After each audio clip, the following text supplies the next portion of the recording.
Bonjour, c'est Jean Descartes. Bienvenue au cœur de l'histoire.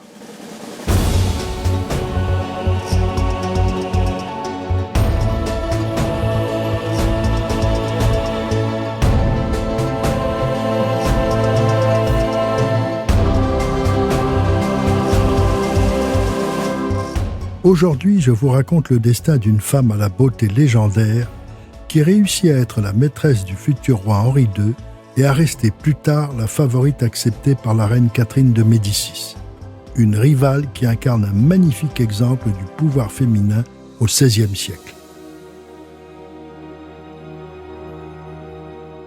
François Ier rêvait de conquêtes et d'exploits depuis qu'enfant il s'était plongé dans les romans de chevalerie. Il rêvait aussi d'Italie, fasciné par les artistes qui exerçaient leur talent à Rome, à Florence et à Milan. À peine devenu roi, il décide de guerroyer en Italie comme l'avait fait son cousin et prédécesseur Louis XII. En septembre 1515, il remporte la bataille de Marignan et devient duc de Milan et seigneur de Gênes. Hélas, Charles Quint, furieux, veut reprendre ses conquêtes au roi de France.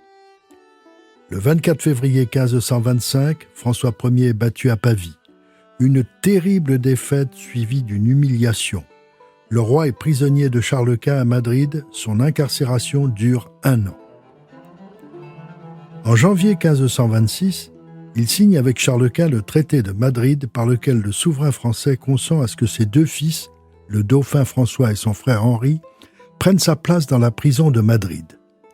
Une décision qui horrifie la gouvernante des enfants de France, la belle Diane de Poitiers.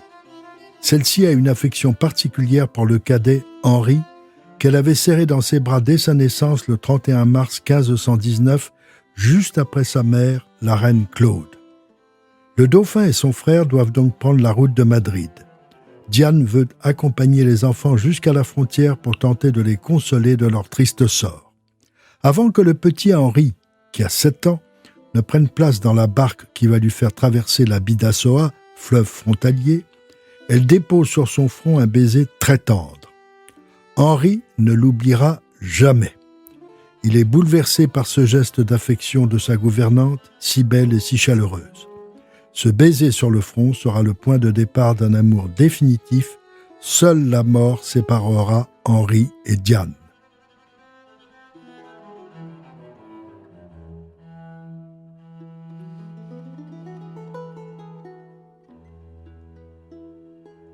Diane naît le 9 janvier 1500 au château de Saint-Vallier dans le Dauphiné.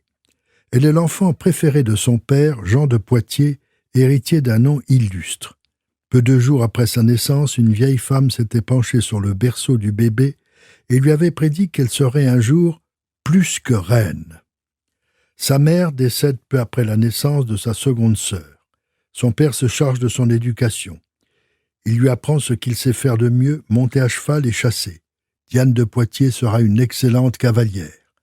Mais conscient que cela ne saurait suffire à l'éducation de sa fille, il la place auprès de la duchesse de Bourbon, Anne de Beaujeu, la fille favorite de Louis XI. Elle a la réputation d'être la femme la plus intelligente de France. Elle a écrit un livre sur l'éducation des filles paru en 1505.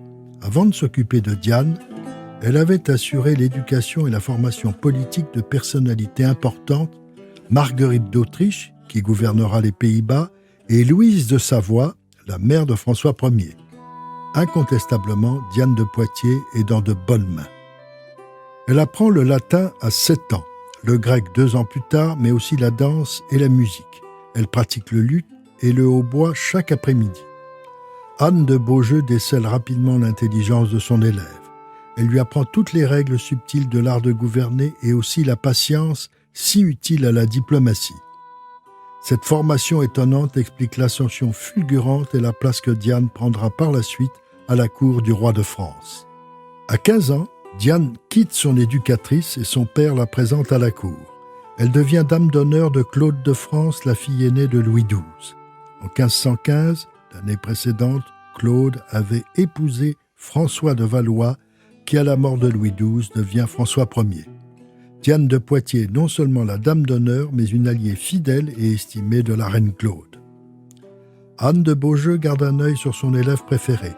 Elle lui choisit un époux Louis de Brézé, grand sénéchal de Normandie, mais de 40 ans plus âgé que Diane.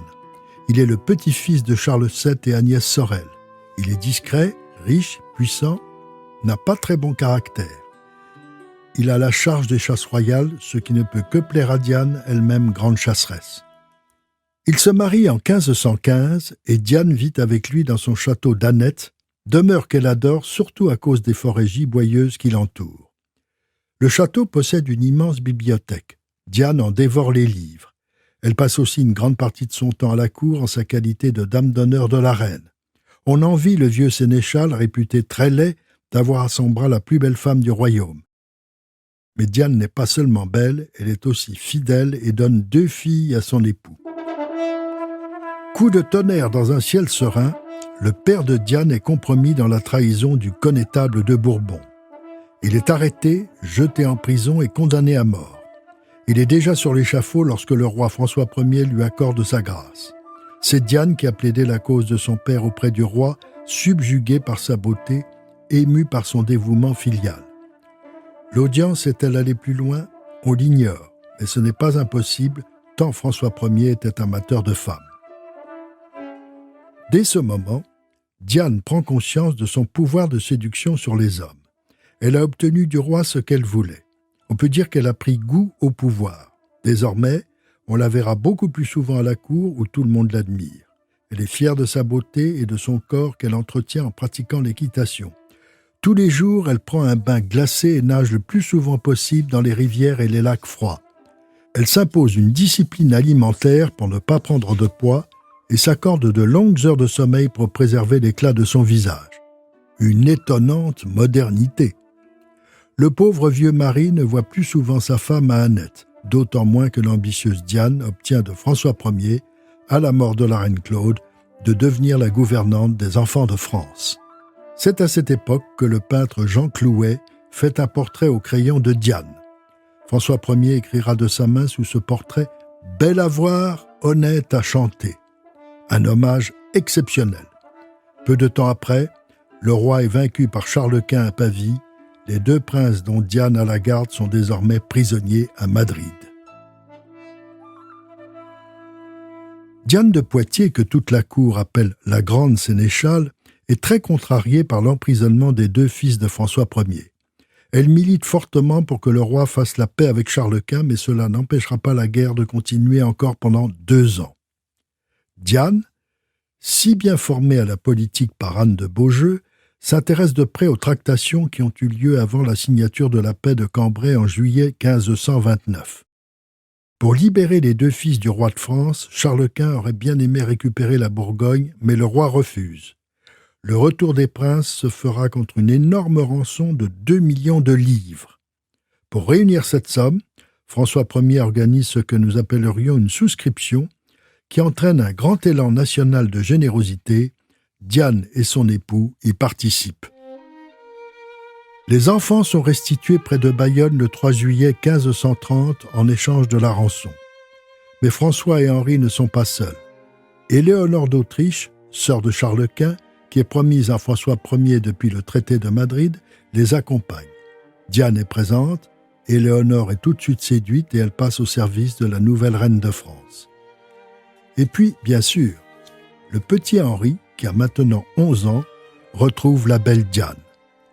Ces 4 ans de captivité l'ont rendu plus que sombre et taciturne. Diane demande alors à François Ier d'initier Henri aux usages de la cour. Le roi accepte. Henri retrouve le sourire. Diane et lui se voient très souvent. Henri vient régulièrement à Annette pour participer aux chasses que le mari de Diane organise pour le roi. Lors d'une de ces chasses en avril 1531, Louis de Brézé et Diane informent le prince Henri d'un projet de mariage qu'ils ont formé pour lui. La fiancée proposée est une cousine au second degré de Diane, Catherine de Médicis, qui est aussi la petite-nièce du pape Clément VII. François Ier soutient ce projet car ce serait un excellent moyen de se concilier la papauté pour contrebalancer la puissance grandissante de Charles Quint. Malheureusement, 3 mois plus tard, le 23 juillet, Louis de Brézé s'éteint. En octobre, Diane réapparaît à la cour. Désormais, on ne la verra que vêtue de noir et blanc, ce qui met encore plus en valeur son teint de lys et ses magnifiques cheveux blonds. Le mariage d'Henri avec Catherine de Médicis a mis du temps à être finalisé, autant pour des raisons politiques qu'à cause de l'âge du marié. Henri n'est considéré comme nubile que le 31 mars 1533, il a 14 ans. Le pape va participer à la cérémonie qui aura lieu en octobre à Marseille, toute la cour y est conviée, le voyage commence en avril. La cour va parcourir les routes de France pendant plus de 6 mois, permettant ainsi des entrées organisées pour la nouvelle reine de France, Éléonore, à Moulins, Lyon, Toulouse, Montpellier et Béziers. Le mariage est célébré à Marseille le 28 octobre 1533. Diane savoure ce jour-là un des plus beaux triomphes de sa vie. Elle est devenue la cousine par alliance du second fils de France, qui par ailleurs reste son protégé, et revendique à toutes les fêtes et à tous les tournois d'être son chevalier servant. Le mariage ne changera rien à cette situation. Catherine de Médicis a un physique plutôt ingrat, mais pétille d'intelligence. Elle séduit tout de suite son beau-père François Ier, car elle est une remarquable cavalière. Elle est la première à la cour à monter en Amazone, elle est de toutes les fêtes constamment de bonne humeur. Elle trouve immédiatement sa place à la cour.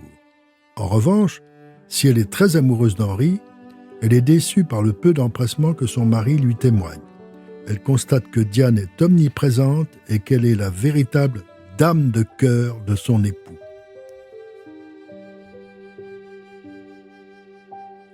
Le 2 août 1536, le dauphin, après s'être beaucoup échauffé au jeu de paume, absorbe une grande quantité d'eau de glace et attrape une congestion pulmonaire. Il meurt le 10 août. Son frère Henri change de statut, il est le nouveau dauphin. Catherine devient donc dauphine. Elle a le devoir de donner un héritier au trône, mais pour l'instant, aucune grossesse n'est annoncée. Pire, en décembre 1536, Diane consent enfin à devenir la maîtresse d'Henri. C'est Clément Marot, le poète, qui nous le fait savoir par des vers qu'il dédie à Diane, la grande sénéchale. Que voulez-vous, Diane bonne, que je vous donne ?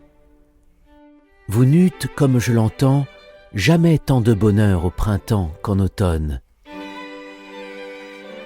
Diane a 38 ans. Clément Marot salue sans doute les débuts de la relation amoureuse et sexuelle de Diane avec Henri, pensant qu'elle a plus de bonheur avec lui qu'elle n'en a eu dans sa jeunesse avec le vieux sénéchal. Mais si Diane est devenue la maîtresse du dauphin, elle est tout de même sensible à la détresse de Catherine qui ne peut toujours pas avoir d'enfant et qui risque donc d'être répudiée. Pour la remplacer, on parle de la très belle Louise de Guise. Prouvant pour la première fois son grand sens politique, Catherine se jette alors aux pieds de François Ier, proposant de se sacrifier pour l'avenir de la dynastie. C'est un pari risqué. Le roi relève sa belle-fille, l'embrasse et l'assure qu'il ne saurait en être question. On peut penser que Diane, elle aussi, a plaidé la cause de la dauphine. Elle a tout intérêt à ce que Catherine ne soit pas remplacée. Une jeune et jolie dauphine serait un immense danger pour celle qui est désormais la maîtresse du dauphin et malgré sa beauté, d'un âge qui rendrait difficile pour elle la comparaison. Alors, Diane va prodiguer à Catherine tous les conseils possibles. Elle devrait réduire ses randonnées équestres. Catherine consulte aussi des alchimistes, absorbe des filtres et le résultat tant espéré arrive. Le 19 janvier 1544, à Fontainebleau, Catherine met au monde un garçon prénommé François. À partir de ce moment-là, elle n'arrêtera plus d'enfanter. En 12 ans, elle aura 10 enfants, dont 3 seulement mourront en bas âge. Diane est non seulement la maîtresse d'Henri, mais elle va être nommée gouvernante de ses enfants, comme elle avait été autrefois celle de leur père et de son grand frère.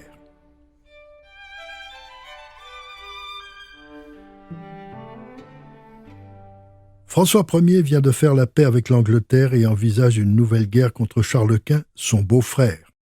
Depuis près de 10 ans, le roi souffre d'une maladie que ses médecins croient être la syphilis. En cette fin d'hiver 1547, son mal empire. C'est à Rambouillet, où il était venu pour chasser, qu'il rend son âme à Dieu le 31 mars, après 3 semaines de souffrance. Le dauphin Henri ne l'a pas quitté pendant toute son agonie. Il devient roi le jour de son 28e anniversaire. Il régnera sous le nom de Henri II.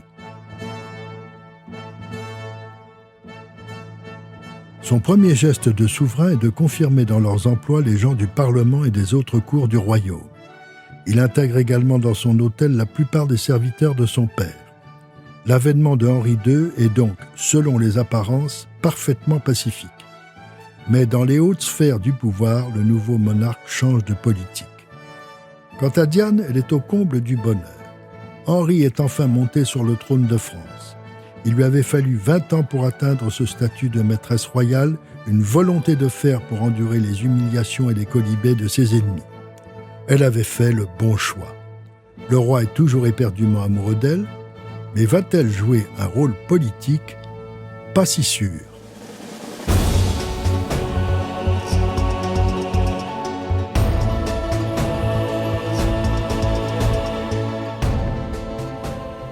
Si cette plongée dans l'histoire vous a plu, n'hésitez pas à en parler autour de vous et à me laisser vos commentaires sur le groupe Facebook de l'émission. Je vous donne rendez-vous demain pour la seconde partie de cet épisode de Au cœur de l'histoire consacré à Diane de Poitiers. Au cœur de l'histoire est un podcast Europe 1 Studio. Il est écrit et présenté par Jean Descartes. Cet épisode a été réalisé par Jean-François Bussière. Pour ne rater aucun épisode, abonnez-vous sur Apple Podcasts ou vos plateformes habituelles d'écoute. Ressources bibliographiques. Diane de Poitiers par Didier Le Fur, édition Perrin, 2017. Henri II par Yvan Cloulas, édition Fayard, 1985. La saga des favorites par Jean Descartes, édition Perrin, 2013. Des couples tragiques de l'histoire par Jean Descartes, édition Perrin, 2020.